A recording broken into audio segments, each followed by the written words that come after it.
Good evening, میرا نام پرگتی ہے اور میں اسٹوڈنٹ ہوں کالج میں. میں جاننا چاہتی تھی، میں نے کبھی بچپن میں سنا تھا کہ آپ کے اس میں کلرز، ہولی کلرز یا پاؤڈرڈ کلرز ایسا کو یوز کرنا الاؤڈ نہیں ہے. میں جاننا چاہتی تھی ایسے کیوں ہے.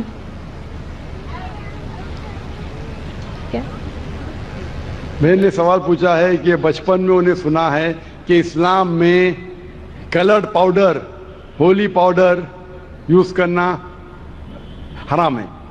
ایسی کوئی بھی قرآن کی آیت نہیں ہے یا حدیث نہیں ہے جس میں لکھا ہے کہ رنگ کے پاؤڈر استعمال کرنا فی نفسی حرام ہے.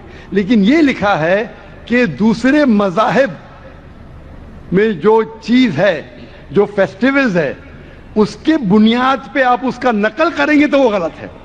تو رنگ برنگی پاؤڈر فی نفسی استعمال کرنا، مثال کے طور پہ میں ڈاکٹر ہوں، اگر کسی کو زخم لگتا ہے تو میں لال دوا لگاتا ہوں، لال پاؤڈر. تو لال پاؤڈر استعمال کرنا، کیونکہ میں ڈاکٹر ہوں، تو رنگ برنگی پاؤڈر کرنا حرام نہیں. لیکن اگر آپ ہولی کے بارے میں کہہ رہے ہیں تو یہ ایک فیسٹیول ہے، یہ ایک فیسٹیول ہے جو غیر مسلمان مناتے ہیں. تو وہ فیسٹیول کو منانا جو قرآن اور حدیث کے خلاف ہے، ایسا فیسٹیول وہ غلط ہے. لیکن پاؤڈر استعمال کرنا پر سے فی نفسی غلط نہیں ہے. اور وہ فیسٹیول کے پیچھے آپ دیکھیں گے کیا وجہ وہ فیسٹیول کر رہے ہیں. تو جب آپ وجہ دیکھتے ہیں فیسٹیول کے بارے میں تو پتہ چلتا ہے کہ وہ وجہ قرآن اور حدیث کے خلاف ہے.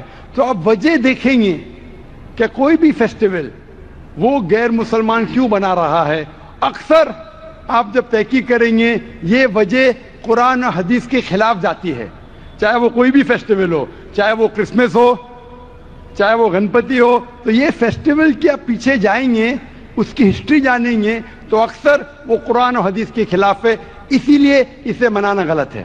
Hope that answers the question.